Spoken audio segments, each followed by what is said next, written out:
unpaid actor to be her nephew's best friend for 10 fucking years. I think that's dope. Don't you think this is like Richard Pryor's movie, The Toy?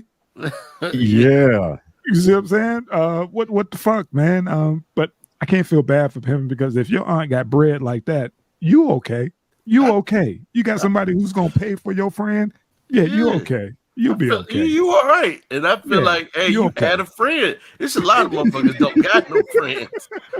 I'd be like, Auntie, keep the checks coming, man. It's a lonely, it's a cold world out this motherfucker. That part. But I guess you get your attachment, senses to be a little fucked up if you realizing that's the only way somebody could be around you is if somebody paid for it. Damn, that will fuck your shit up, right? Put it like that, man. You see what I'm saying? Think about male or female. Yeah. You'd be a little fucked up. Like, hold on, did my mom pay for this one or did my dad? Because my aunt paid for my bestie. You know how many dudes just paying to be around a woman because she fly? Yeah. But my question is this. What's up? Because you were paid all of this money to be his friend, did you really get genuine feelings over him? Because being around somebody for 10 years, like, you know what I mean? Like, even if somebody was paying me, I would be like, in my mind, I'd be like, damn, this is fucked up. But I'll take the check. But at the same time, I would probably get feelings for him. You feel what I'm saying? But the person that they hired was just as young as he was. So they were like kids. Yeah. So they grew up together. Now, I don't even know if the kid knew exactly what the play was. It was like, just go, hang out with whatever dude's name is. And then, I'll take you to Chuck E. Cheese, afterwards. And knowing that, there's a salary attached to that for 10 fucking years. God damn. Is it probably really footage?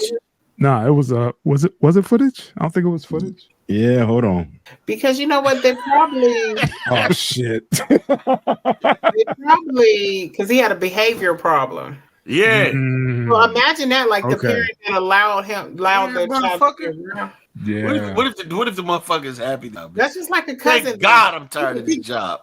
I can't be this motherfucker friends. All he do is eat boogers. I can't fuck with dude. Motherfucker be but that's like a cousin or a brother that got somebody with a behavior problem. You learn to love and be around them. That's why I'm just like, don't think that your best friend don't love you because he loves you. He's been as around. Soon as that check stopped, that love went out the window. You know how many?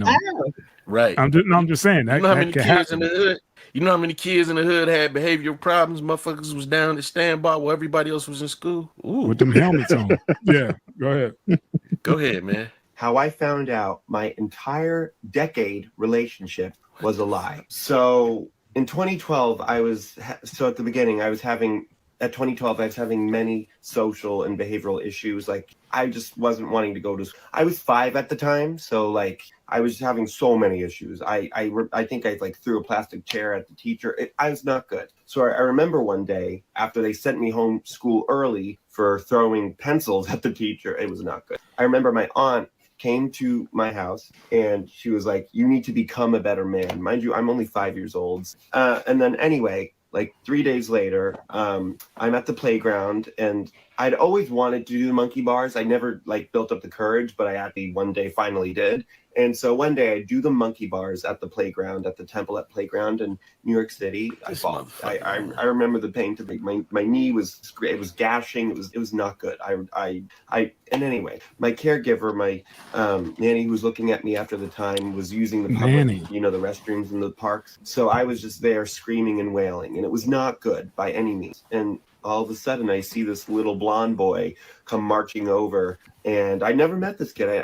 And anyway, he comes over, I'm screaming and wailing. He mocks me. I guess that's what so he yells and he mocks. And then his mom comes over, a blonde, skinny, probably could pass for a Hungarian model, I don't know.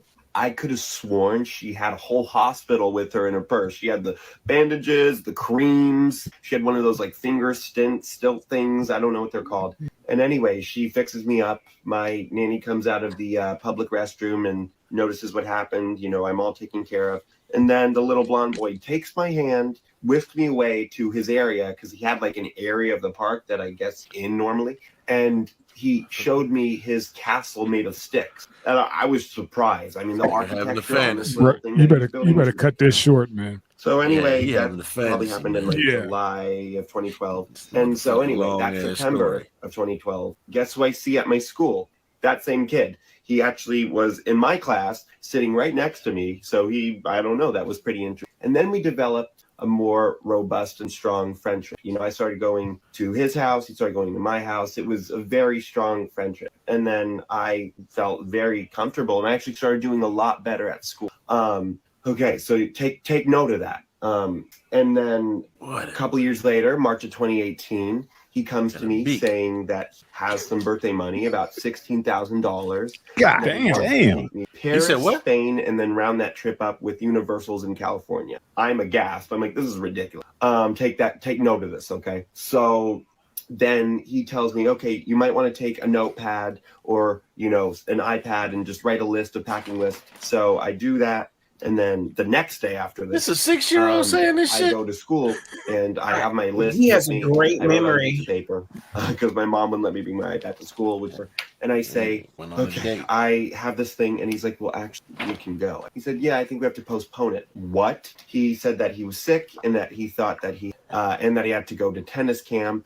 And he was throwing out all these like weird excuses, like that his mom like was starting to work at an art gallery. He was throwing out anything he could. And so I was like, whatever. That same night, I go to my dad. I tell him everything that happened, that the disappointment of like going on a trip with a friend. And he said, you know, these things happen. You know, life throws these curveballs at us. So I said, okay, whatever. The very next day, like 24 hours, like school happens, I go back home. So the very next day, my dad is sitting at the same spot he was the day before when he told me these things happened. And he shows me a Instagram photo. It's crazy. Of Dexter, because we'll call him Dexter. That was the kid's name. Well, Dexter, his mom, and my aunt. I said, what the fuck why is my best friend, his mom, and my aunt Jekka, in an Instagram photo in what seemed to be Hollywood, because there was a Hollywood sign. And Dad said, oh, there must have been a miscommunication. You know, maybe that there was a mix. This is not. I immediately called Dexter, my friend. I said, what the fuck is going on? He said, oh, no, that there was miscommunication, literally directly quoting my dad. And then I hang up the phone. I'm like, this is ridiculous. I asked my dad, what is Aunt Jekka doing? Apparently, he found out through some weird source that there was an extra ticket, which I told him was supposed to be mine. I told my dad that ticket was supposed to be mine. And he said, okay, that he like threw it off, and that it was cheaper for her because she was buying a house in California. Damn, this motherfucker can talk. It was just cheaper, and she had to check it out. It's just so, and then I call Aunt Jekka. I said, what is this? She says, oh, sweetie, don't worry about it. I'm just buying a new house. So anyway, fast forward to August of 2021.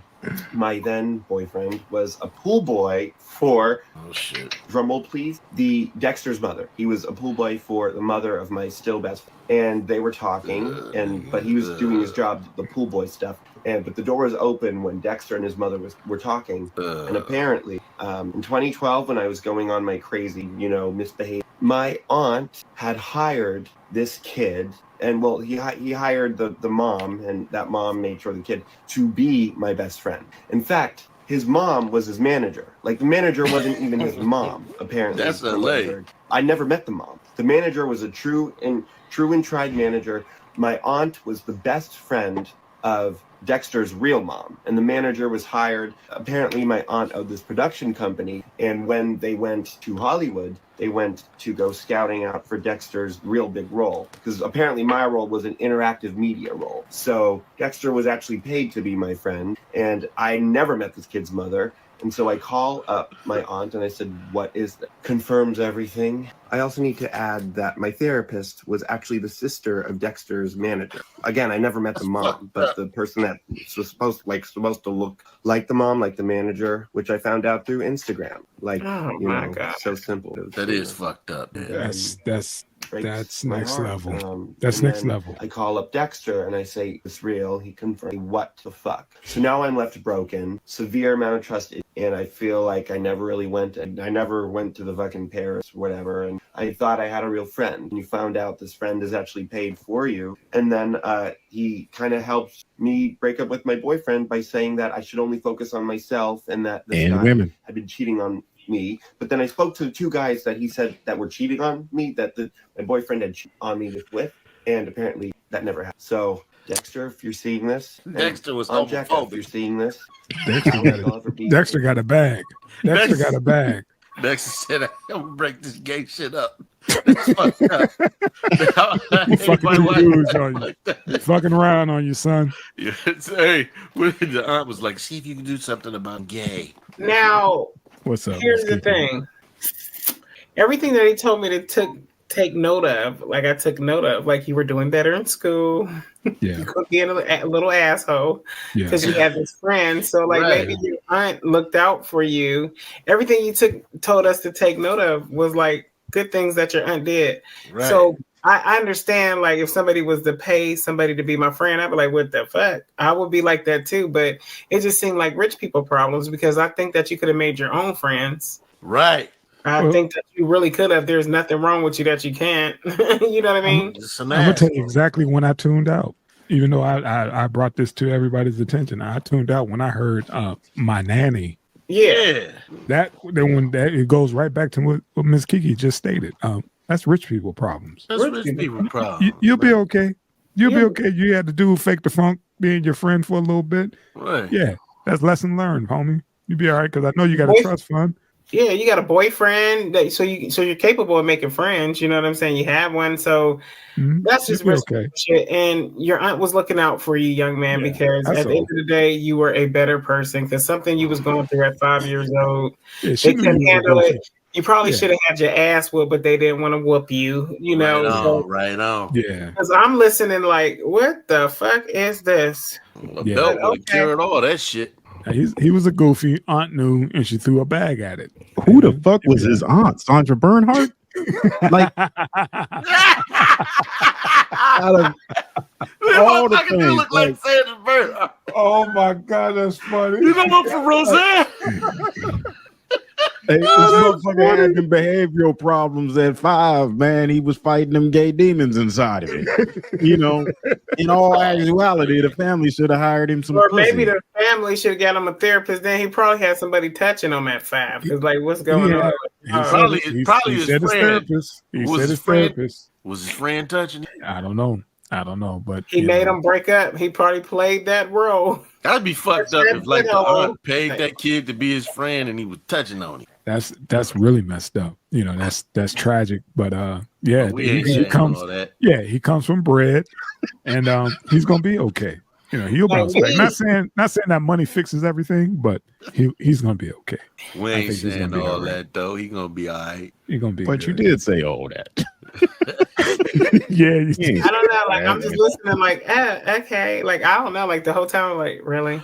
Yeah, his vivid memory is so amazing. Like, you know, I just remember everything. I don't know, man. Look, I think that's a dope ass aunt to do that. She saw, for real. He gave you a companion, right? In need of a friend and a connection, man. You know what I'm saying? And you see how solved that. You see how smooth Dad played it off? Well, you know, shit happens. Dad knew about that shit too. Dad knew about that though. Yeah, I'm cheating on your mother, but you know, go ahead. Go ahead and worry about that. Yeah, fucking your aunt, but fucking your aunt, son. But go ahead. Man, bring it home, man. What you got, man? That's fucking hilarious. Sauce. I knew about it. And what? I don't know how to feel about it. I don't know how to feel about it. Okay, he was a weirdo kid. You was a weird motherfucker. Weird, too, and you played that shit a little too long, man. We was invested, like sitting here, like, hey, where's the problem? Say something to make me give a fuck. Say something to make me give a fuck. Right. Yeah. Rich people problems, man. That's it. This is the reason, Brian, why you ain't got no friends, man. Nobody gives a fuck about your problems. Yeah. Right. Yeah, it should have been like, I got to go to work. I ain't got time to be listening to this shit. See, I work graveyards, motherfucker. Just sit here listening to your shit. Talk about, well, you know, my aunt had a production company. Yeah. Right. Okay. Yeah. My friend had $16,000 in birthday money and wanted to go to Paris. My God. Right. You didn't think all of us said something when we heard that 16 bands. We was all like, "Damn, a kid! You got 16 bands? Come here, look." Hey, what kid you know takes trips to Paris? Like, yeah, figure out a trip. I wish I had an aunt to do that for me. Go ahead, auntie. See, we was trying to figure out trips to amusement parks. You know, I fucking didn't even own luggage till I was 20. But go ahead. Right. We went to the amusement park and we couldn't get certain things. You know what I'm saying? You probably went there. They probably shut the park down for you. So you could be bad. We had Conneaut Lake, motherfucker. They had You went Easy to Disney. Pass. We had Outdoor Park. We had Outdoor. Yeah, we had Outdoor Park. You know what I'm saying? That's it. Y'all old. I don't remember that. Y'all Geauga Lake and Cedar Point. Oh, Outdoor Park. Geauga Lake, Cedar Point. I remember all that. You don't remember Outdoor Park, right down I here. don't. Hey, did they turn the tracks down? Did they finally turn the tracks down? I don't know, man. It's been a minute. I don't know. I don't even know where it's at. The Wildcat and the Jackrabbit. Southside. Yeah. Sir. Yeah, I think all that shit came down. Damn, that's where I saw the Night Rider car at. They used to do the car show I used to love Night down Rider. the parking lot. Yep, and the General Lee. I saw the General Lee and Kit down that motherfucker. You know, See? we edging ourselves like a motherfucker. Outdoor Park though, man. Outdoor Park French fries, son. Hey, man, y'all remember the drive-in? Y'all remember the drive-in that was on the north side? On the north side. Yeah, I saw E.T. at that motherfucker. We snuck in that bitch. It was a hole in the fence on the backside, right next to the cemetery. Yeah. Yeah, man. Oh. Yeah, see people right there on Belmont. Hey, look, Belmont. I heard they got one, I think it's in Austintown. We got one out here in Concord, man. I took my son to see Spiral out that motherfucker. It was a good ass time. It was like so many memories came back. And this shit look old too, like it's straight out the 80s. I went now. Let me ask you: do they have the? I don't think they got one. Yeah, I got one that's like 5 minutes from the crib, fam. But the thing is, remember the old joints, the speakers they used to put in the car or whatever. You have to turn it on or whatever. Now they use it through your radio. Yep, that's what you we tune use. in through your joint. I was like, man, my fucking bucket, my fucking battery be dead by the time those 2 movies over. You know, sitting there trying to listen to that shit. So fuck that. I still got something on my bucket list. Like I never had a dude take me there and we just drive in. Yeah, like fuck the movie, let's do Ash. You know what I'm saying? I just kept you listening my first date. Well, a couple days. Right now, but you know, I'm out in the desert. You don't want to be in a drive-in when it's 1,000 degrees outside. So I got to go like right now before the oven gets turned on. What's yours called, man? What's the name of yours? I will send you the link. I can't remember the name. I'll Google it when we're done. Desert Flick. It's literally right down the fucking street, dude. I just go out to the next intersection and make a left and just keep going straight for the next 5-10 minutes. I'll run right into the fucking drive-in. You went to see movies out there? Move out there so bad. I want to move. You went out there? You went to see movies out there? No, I still haven't. I told you, man, my bucket. I'm not putting my battery for fucking 2 or 4 hours or whatever to watch 2 movies. Yeah, man, I ain't doing that shit. I thought it was gonna be like the old school joint because I looked into it. I was gonna take Little Mama, but I thought they had the joints where they put it in the window and turn the volume up on the speaker. But they was like, tune in the station such and such. And just, I was like, man, fuck that. My shit would be dead in the motherfucker, man. I got my jumper cables. You can still turn your window down and listen to everybody else's. I guess I could do that. That's how they do it here, too. Park next to somebody. What we did. Or bring a radio, put batteries. Get the batteries in the radio. Mm-hmm. Ours is called the West Wing. It's probably the same one because they got one in Vegas, Reno. That's it. I think that's it. Yep, that's the West Wing. That's it. It's north on the north side. I'm northwest, so yeah, it's over by the old Fiesta Casino, right across the street. Kung Fu Panda. They got Doom. They got Doom. I want to live there. Yeah, but I never took a chick to the drive-in, and that was one of my bucket lists to actually take a chick to the drive-in because I remember going with my aunties and them and her and her boyfriend, whatever. Like, get y'all asses in the trunk. They get a bucket of fucking KFC, head on up to Belmont. And get out the trunk once we get up there, and then we got our blankets in the back seat. We watching Jason. Friday the 13th. I got a pickup truck. I want to get I want to get on my tailgate. But yeah, I hear cats. They pull up and they fucking bring grills. Yeah, you know what I'm saying? And they just set up shop outside and just do they thing, man. Little gas grills. Yeah, that's gonna happen. You know what? With the technology nowadays, like they're not so amazing because people got like the actual, what do you call those, the projectors, and they take them outside and put them like on the side of their house and you got movie like that, you know what I mean? We got that here. That's all over TikTok. Yeah, that's all over TikTok. Mm-hmm. They got them for the bedroom. You just turn that other wall into a fucking a movie theater. Yeah, we doing that shit this summer. But yeah, what's the last one we got, man? So we can wrap this shit up, man. I'm pulling up. I'm coming outside your house. I'm watching.